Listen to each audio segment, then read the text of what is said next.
Assalamualaikum warahmatullahi wabarakatuh. Saya Suci Widya dengan nomor NIM 1920532030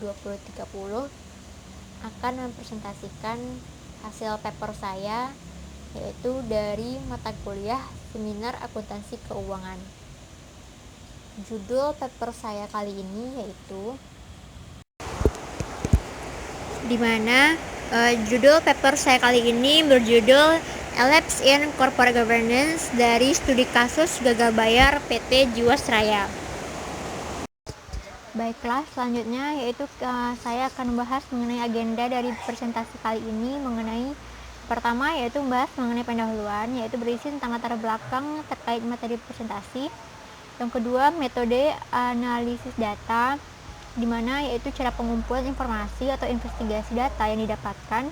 Yang ketiga yaitu pembahasan yang berisikan mengenai isi ruang lingkup masalah artikel yang dibahas. Yang terakhir yaitu kesimpulan. Yang pertama, saya akan bahas mengenai pendahuluan. Dalam dunia global pada saat seperti sekarang ini, di mana tingkat persaingan yang semakin ketat mengharuskan perusahaan-perusahaan mengelola perusahaannya dengan profesional.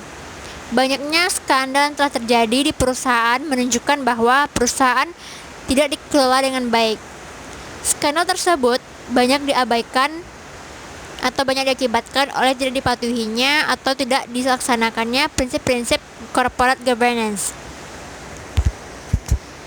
Otoritas Jasa Keuangan atau OJK mendorong penerapan tata kelola perusahaan yang baik oleh perusahaan di Indonesia. Pasalnya, penerapan GCG di Indonesia saat ini relatif tertinggal dibandingkan dengan negara-negara ASEAN. Hal tersebut disampaikan oleh Ketua Dewan Komisioner OJK.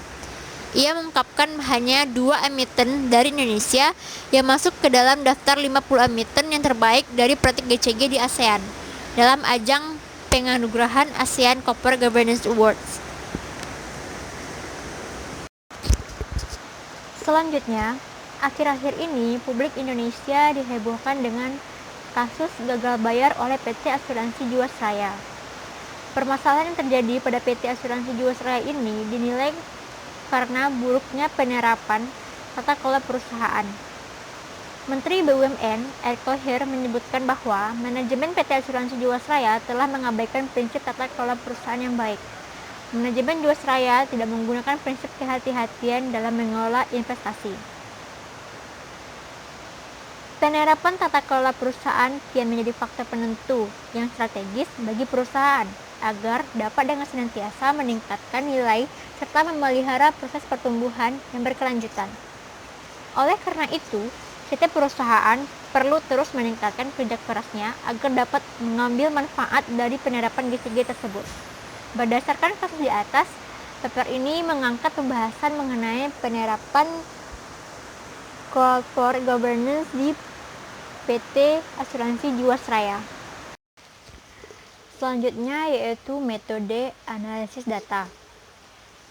Metode analisis data yang digunakan dalam paper ini adalah metode analisis kualitatif dengan melakukan penelusuran informasi, data, atau dokumen secara mendalam mengenai penerapan corporate governance ini pada PT Asuransi Jiwasraya, yaitu dengan studi literatur yang menghubungkan satu literatur dengan literatur lainnya sebagai dasar berargumen serta dengan studi dokumen mengenai artikel terkait. Selanjutnya, saya akan bahas mengenai sejarah PT Asuransi Jiwasraya. Jiwasraya dibangun dari sejarah yang teramat panjang. Usianya sudah lebih dari 160 tahun. Bermula dari NILMIG atau Netherlands Indians Heilevenscharing and Liverentie Maatschappij van pada tahun 1859 yang berdiri pada tanggal 31 Desember 1859. NILMIG ini adalah asuransi yang berdiri pertama kali di Indonesia, yaitu pada masa Hindia Belanda pada waktu itu.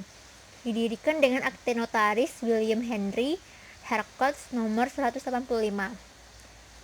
Tanggal 17 Desember 1960, organisasi ini dinasionalisasi berdasarkan peraturan pemerintah nomor 23 tahun 1998 dengan mengubah namanya menjadi PT Perusahaan Pertanggungjawaban Jiwa Sejahtera.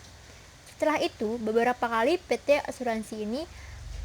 Perusahaan Pertanggungan Jiwa Sejahtera berganti nama menjadi Perusahaan Negara Asuransi Jiwa Eka Sejahtera. Kemudian, Perusahaan Negara Asuransi Jiwa Jasa Sejahtera ini pun hingga pada tanggal 21 Agustus 1984 berubah menjadi nama PT Asuransi Jiwasraya Persero.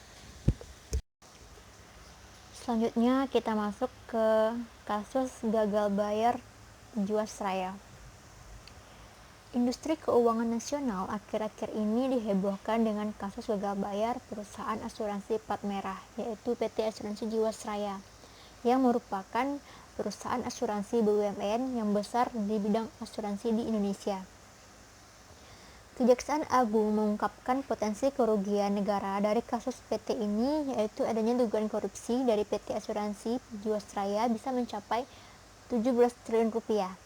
Dan besaran nilai yang sesungguhnya sedang dihitung oleh Badan Pemeriksaan Keuangan atau BPK.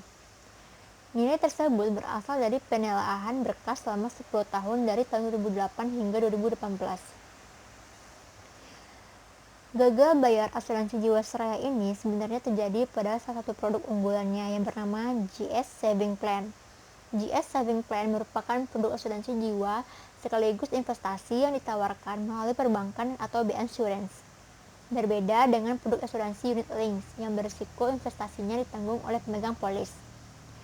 GS Saving Plan ini menawarkan jaminan return yang sangat tinggi dengan periode pencairan setiap tahun. Nilai return ini jauh lebih tinggi atau hampir 2 kali lipat pada bunga yang ditawarkan deposito bank yang pada saat itu besarannya di kisaran mencapai 5-7%. Selanjutnya yaitu beberapa dugaan penyebab gagal bayarnya Jiwasraya ini diantaranya adalah produk-produk yang merugi atau negatif spread and underpricing, kinerja pengelolaan aset yang rendah, kualitas aset investasi dan investasi yang kurang liquid, sistem pengendalian perusahaan yang masih lemah, tata kelola perusahaan yang kurang baik, sistem informasi yang tidak andal, kantor cabang yang tidak produktif, biaya operasional yang tidak efisien, serta akses permodal yang terbatas. Kemudian kurangnya inovasi di bidang produk layanan, kualitas SDM asuransi yang terbatas, serta budaya kerja yang kurang profesional dan sarana prasarana yang belum modern. Selanjutnya masuk ke tata kelola perusahaan asuransi. Dalam PJOK nomor 73/POJK 05/2016 tentang tata kelola perusahaan yang baik bagi perusahaan perasuransian, disebutkan bahwa tata kelola perusahaan yang baik merupakan satu pilar dalam membangun kondisi perekonomian yang sehat. Penerapan tata kelola perusahaan yang baik berkaitan erat dengan kredibilitas perusahaan yang menjalankan serta iklim perekonomian di suatu negara. Apabila penerapan tata kelola perusahaan berjalan dengan baik, maka manajemen risiko juga akan berjalan lebih efektif. Pelaksana corporate governance perusahaan paling tidak harus memperhatikannya beberapa hal seperti pertama yaitu pelaksanaan tugas dan tanggung jawab direksi dan dewan komisaris. Yang kedua, penerapan manajemen risiko termasuk sistem pengendalian internal. Yang ketiga, kelengkapan dan pelaksanaan tugas komite audit. Yang keempat, penerapan fungsi kepatuhan auditor internal dan eksternal. Yang kelima, pelaksanaan transparansi kondisi keuangan dan non-keuangan perseroan. Yang terakhir yaitu rencana strategis perseroan. Selanjutnya yaitu Komite Nasional Kebijakan Governance merumuskan Good Corporate Governance dengan 5 prinsip. Yang pertama yaitu prinsip transparansi. Artinya, perusahaan harus menyediakan informasi yang material dan relevan. Yang kedua, accountability. Perusahaan harus selalu dapat mempertanggungjawabkan kinerjanya. Yang ketiga, yaitu prinsip responsibility. Perusahaan harus mematuhi peraturan perundang-undangan serta melaksanakan tanggung jawab terhadap masyarakat dan lingkungan. Yang keempat, yaitu independence. Perusahaan harus dikelola secara independen sehingga masing-masing organ perusahaan tidak saling mendominasi. Yang kelima yaitu fairness. Fairness ini perusahaan harus memperhatikan kepentingan stakeholder dan semua orang yang terlibat di dalamnya. Berdasarkan penjelasan prinsip tersebut, PT Jiwasraya gagal menerapkan prinsip accountability, transparansi, dan responsibility. Karena pertama, Jiwasraya menggunakan dana yang dititipkan nasabahnya melalui GS Saving Plan untuk berinvestasi di saham perusahaan yang berisiko tinggi. Dalam melakukan hal tersebut, Jiwasraya tidak memperhitungkan kepentingan stakeholdernya. Sebaliknya, prinsip accountability mengharuskan perusahaan untuk selalu memperhitungkan kepentingan stakeholders dalam setiap keputusan yang diambilnya. Yang kedua, Jiwasraya tidak pernah mengungkapkan kepada nasabah maupun pemerintah penggunaan dari dana yang dikumpulkan dari GS Saving Plan. Yang ketiga atau yang terakhir, Jiwasraya tidak mampu memenuhi klaim polis dari nasabahnya, dan hal tersebut merupakan bentuk tidak terpenuhinya tanggung jawab perusahaan kepada masyarakat. Tidak hanya itu, penyusutan ekuitas sehingga menyentuh angka negatif akibat berinvestasi di saham yang berisiko tinggi yang dapat dilihat sebagai bentuk gagalnya Jiwasraya dalam mencapai keberlanjutan usaha. Selanjutnya, berdasarkan penjelasan prinsip-prinsip di atas, terdapat 3 prinsip yang gagal diterapkan oleh Jiwasraya. Penjelasan pertama yaitu prinsip transparansi. Jiwasraya tidak objektif dan efektif dalam menyajikan laporan keuangannya dengan tidak menampilkan angka sesungguhnya dalam laporan keuangan perusahaan, serta tidak menyediakan seluruh informasi sesungguhnya yang dibutuhkan oleh stakeholder perusahaan. Yang kedua, accountability.